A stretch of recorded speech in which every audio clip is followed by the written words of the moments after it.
Lesson on Life, Part 14. Heavenly Father, we commit to you our study of your words. May your anointing be upon your servant. Speak in my heart and speak in the hearts of those people who are going to listen today. Thank you, Lord, for your presence and for the guidance of the Holy Spirit. In Jesus' name, amen. Yes, we already have Jesus Christ as our Lord and Savior. In the same manner, nandito na rin sa buhay natin ang Holy Spirit dahil yun yung ipinangako ng Diyos sa atin the moment we accepted Jesus Christ as our Lord and Savior. Now, we are already considered as a child of God or children of God. But what should we do to receive daily help from Him? Kasi of course, gusto natin na tutulungan tayo ng Diyos sa lahat ng bahagi ng ating buhay. Approach God with confidence. Lumapit ka sa Diyos ng punong-puno ng pag-asa at punong-puno ng tiwala sa Diyos. Yun ang gusto ng Panginoon. Because you are now a child of God, meron ka ng lakas ng loob na lumapit sa Kanya. Sabi dito, Hebrews 4:16, let us therefore come boldly to the throne of grace that we may obtain mercy and find grace to help in time of need. Come boldly to the throne of grace. Ibig sabihin, buong puso, buong buo ng pagtitiwala, hindi ka mahihiya, lalapit ka sa Diyos.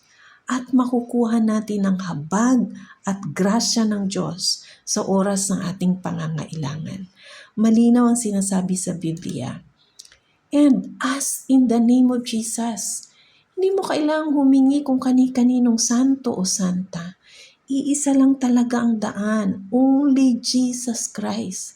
Sinasabi yan sa Bible, Jesus is the only way, the truth, and the life. At ano sinasabi sa John 5:24? Until now, you have not asked for anything in my name. Si Jesus ang nagsasalita dito. Ask and you will receive and your joy will be complete. Humingi ka sa Panginoong Jesus. You pray in Jesus' name. At ang promise niya, and you will receive. Once we receive, our joy will be complete. Yun yung pangako ng Diyos. Pag natanggap natin yung sagot sa panalangin, madadama natin yung kompletong kaligayahan or kasiyahan. Yun yung sinasabi sa John 5:24. Pero hindi ito nagtatapos dito, ha? Tingnan natin, paano natin matitiyak o paano natin matitiyak na ibibigay ng Diyos ang sagot sa ating panalangin, no? Ano nga ba yung great gift na binigay sa atin ng Diyos?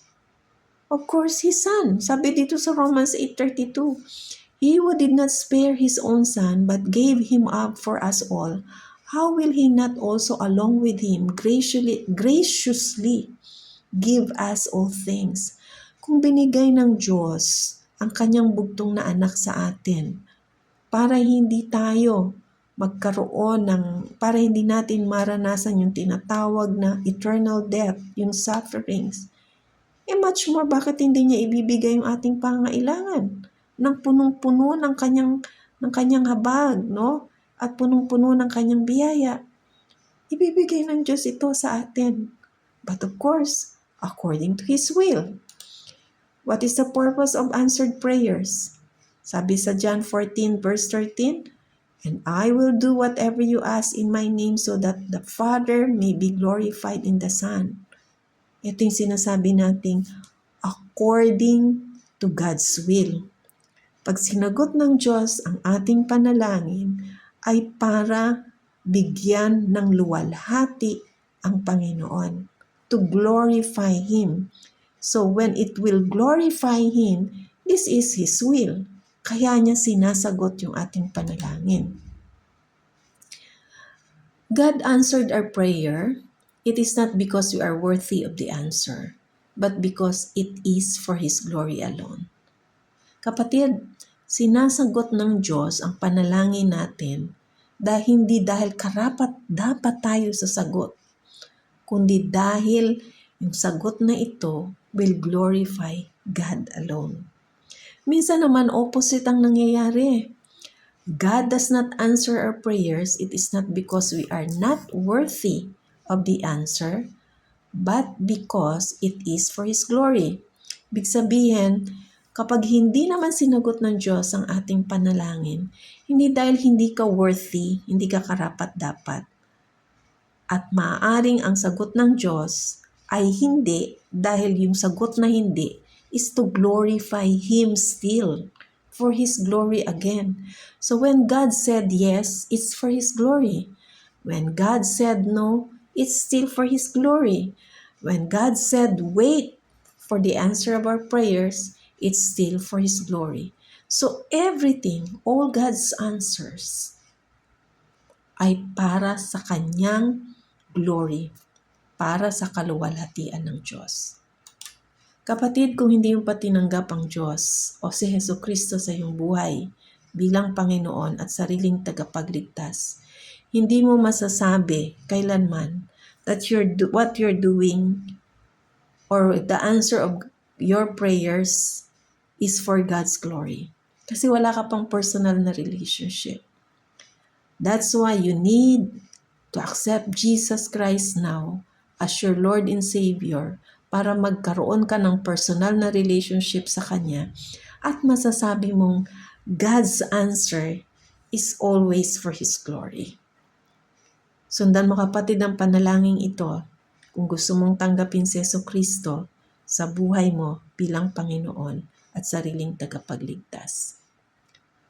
Heavenly Father, thank you for Jesus Christ, who died on the cross for my sins and who resurrected on the third day. Please forgive me from all my sins. I now accept Jesus in my life to become my Lord and Savior. Thank you for giving me eternal life. Please take control of my life and make me a kind of person you want me to be. In Jesus' name, amen. God bless everyone. Thank you very much. Love and prayers, Tita V. To God be all the glory.